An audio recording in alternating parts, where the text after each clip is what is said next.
하나님의 말씀 봅니다. 하나님의 말씀은 요한계시록 20장 7절에서 15절, 신약성경 420쪽입니다.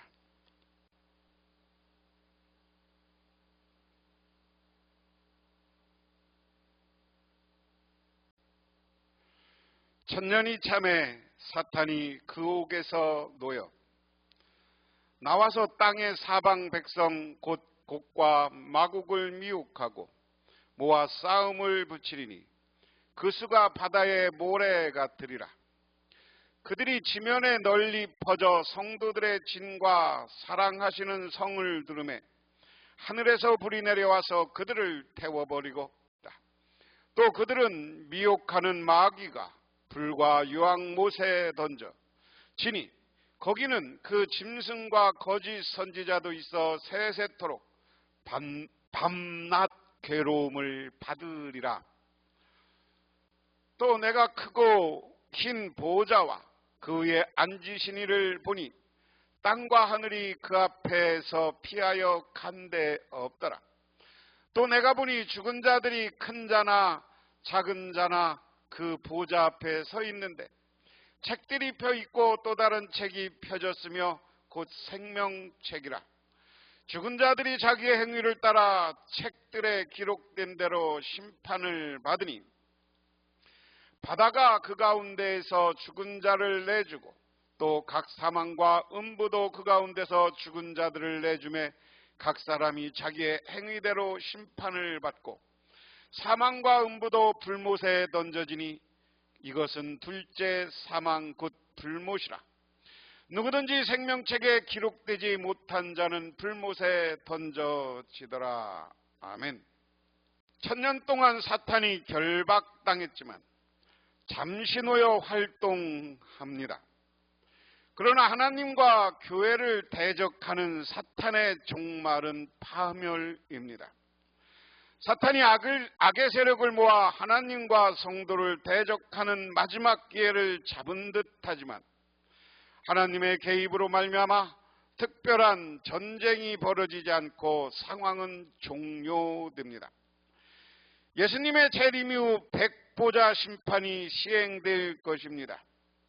백보자 심판을 통해 모든 사람이 천국과 지옥으로 갈릴 것이고 각 사람은 자기의 행위대로 심판을 받을 것입니다. 사망과 음부도 불못에 던져지고 영원한 심판이 시행될 것입니다. 오늘 본문은 요한 당시의 일이 아니라 먼 미래에 이루어질 사건을 많이 다루고 있습니다. 오늘 7절에 보면 천년이 끝나면 사탄은 옥에서 풀려나서 그랬습니다.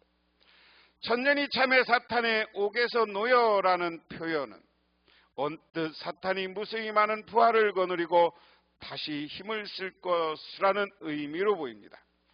하지만 이 구절은 사탄의 최종적인 심판을 의미합니다. 왜냐하면 사탄이 잠시 놓여서 하나님 나라를 대적함으로써 궁극적인 심판이 불가피하게 되기 때문입니다. 이것은 하나님이 사탄을 어떻게 처리하는지를 보여주기 위한 최후의 수단이다. 사탄이 옥에서 풀려났어요. 천년이 지난 후에. 그런데 이것이 다시 사탄의 활동이 아니라 그 결과대로 마지막 심판의 전제로 그 사탄을 하나님이 어떻게 심판하는가를 보여주는 거예요. 그러면서 땅의 사방에 있는 민족들, 곧 곡과 마곡을 미혹하려고 나아갈 것입니다.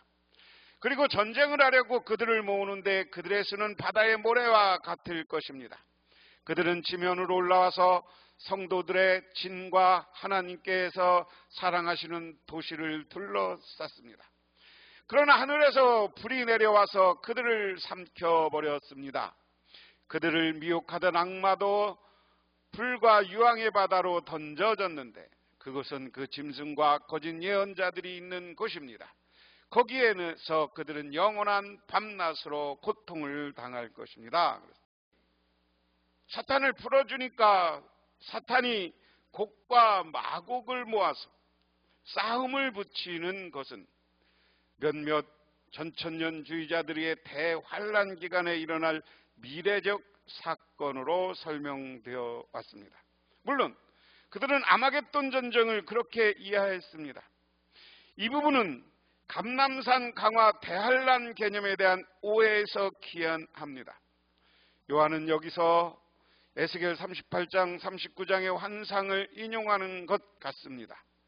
이 환상은 주전 2세기 마카베오가 시리아를 이스라엘 땅에서 패배시키기를 의미합니다. 곡과 마곡은 사탄의 사주를 받아 하나님을 대적하는 나라들을 상징합니다.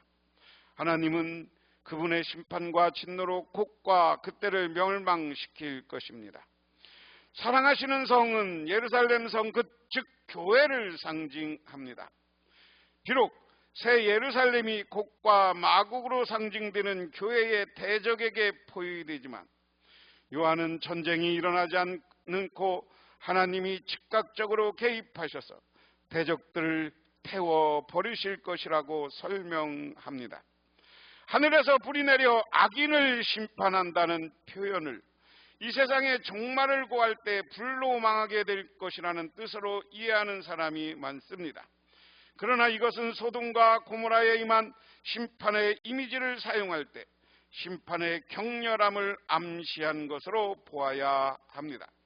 10절에서 요한은 또다시 소돔과 고모라의 파멸의 이미지를 사용해서 사탄의 사주를 받아 활동한 교회의 대적에게 임할 철저한 심판을 설명합니다. 악의 뿌리인 마귀를 불못에 던져 세세토록 고통당하게 한다는 것입니다. 이 구절도 주님의 재림 후의 미래적 측면을 보여줍니다. 사탄의 활동과 하나님의 심판 그랬습니다. 지난 시간에 우리가 전천년설을 이야기했는데요. 1000년 동안 하나님이 사탄을 가둬놨어. 그리고 1000년이 지나니까 잠시 풀었어.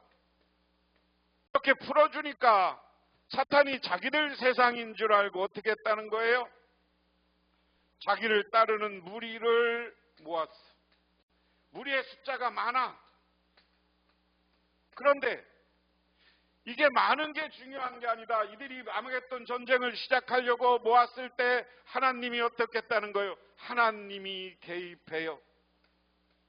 하나님은 어떤 분입니까? 창조주이시고 전지전능하신 분입니다. 이분이 개입하니까 이 사탄은 동시에 사라지고 멸망당하는 거예요. 이것이 심판이에요. 하나님의 심판은 이 무리들을 사탄이 나와서 조금 이렇게 모아서 하나님과 대적해보고 교회랑 대적해보고 성도들의 도시를 둘러싸서 포위해서 막 하려고 했지만 하나님이 개입하니까 하늘에서부터 불이 내려서 이 모든 많은 사람들을 바다와 모래같이 많은 이 대적의 무리들을 하나님이 삼켜버려. 그리고 그들을 유황불에 던졌는데 유황불에 악마와 누굽니까? 그들을 미혹하던 악마 사탄과 바다로 던져서 유황불. 그리고 거기에 짐승과 거짓 예언자들이 있는 곳이다. 거기서 영원토록 밤낮 고통을 당할 것이다. 이게 영원한 하나님의 두 번째 심판이에요. 오늘 이야기는 뭐냐? 오늘 이 시대, 요한이 살고 있는 시대, 사람들이 핍박받아 순교당했어. 그래서 너무나 고통스러워서 배교하는 사람들이 있어. 그들을 향해서 야, 배교하고 저들에 가면 죽어. 마지막 때 하나님이 심판하면 너희들은 다 유황불에 던져줘. 하지만 하나님을 믿어. 그러면 하나님은 그들을 구원하고 영원한 하나님 나라 새하늘 새 땅의 주인을 만들어줄 것이다 하는 이야기입니다. 그 다음에 나는 크고 흰 보좌와 거기 앉으신 분을 보았습니다. 땅과 하늘이 그 앞에 사라지고 그 자리마저 찾아볼 수 없었습니다. 나는 또 죽은 사람들이 큰 자나 작은 자나 할 것 없이 다 그 보좌 앞에 서 있는 것을 보았습니다. 그리고 책들을 펴놓고 또 다른 책 하나를 펴다하는데 그것은 생명책이었습니다. 죽은 사람들은 그 책에 기록된 대로 자기의 행위대로 심판을 받았다. 예수님이 최종 재림 때 인류에 대한 최후의 심판의 장면을 묘사합니다. 요한은 크고 흰 보좌, 승리의 보좌라고 앉으신 분을 보는데 그분은 예수님인 것으로 보입니다. 왜냐하면 예수님은 6장 2절, 19장 11절에 흰 말을 타셨다고 했습니다. 흰 구름에 앉아 계시다고 다니엘 7장 9절에 이야기했습니다. 최후의 심판은 특별히 대속의 사역을 마치고 승리하신 하나님 예수님께서 그 권한을 주어진 것으로 볼 수 있습니다. 예수님이 누리실 영광의 일부입니다.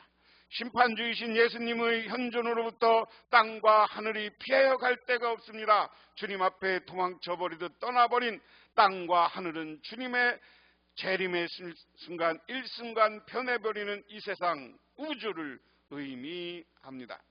12절에 의하면 죽은 자들은 큰 자들이나 작은 자들이나 각자 행한 대로 심판을 받는다. 그 생명책에 기록되어 있는 대로 다 심판을 받는다. 따라서 진정한 믿음은 믿음의 행위를 배제하지 않는다는 것을 기억합니다.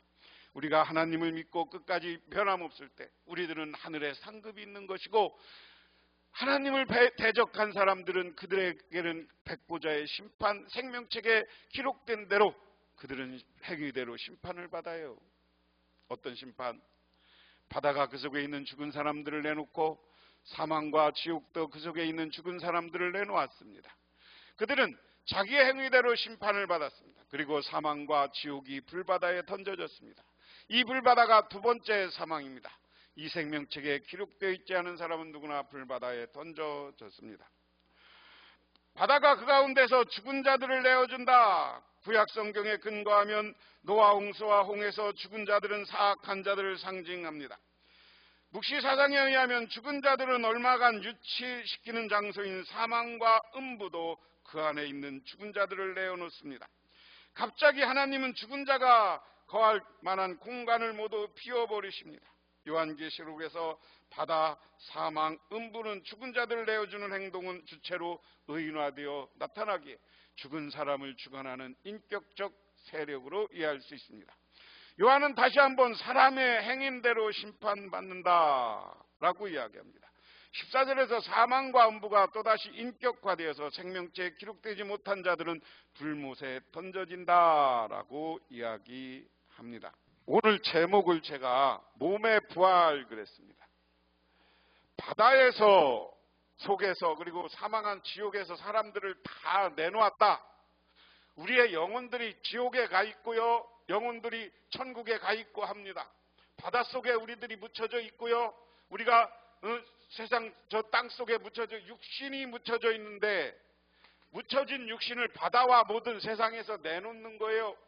그리고 이것이 영과 결합해서 이것은 1차 부활을 이야기합니다. 몸의 부활을. 그런데 이 몸에 부활한 사람들을 하나님이 이 땅에서 생명책에 기록된 대로 생명책을 놓고 기록된 대로 한다. 그런데 생명책에 기록된 사람은 어떻게 돼요? 그 증거대로 하나님 나라에 가는 거예요. 부활해서 하나님 나라, 영원한 하나님 나라의 주인공들이 돼. 여기에 기록되지 않은 사람은 지옥에 던져지는 거예요. 영원한 심판 속에서 멸망하는 것이다 라고 이야기할 수 있습니다.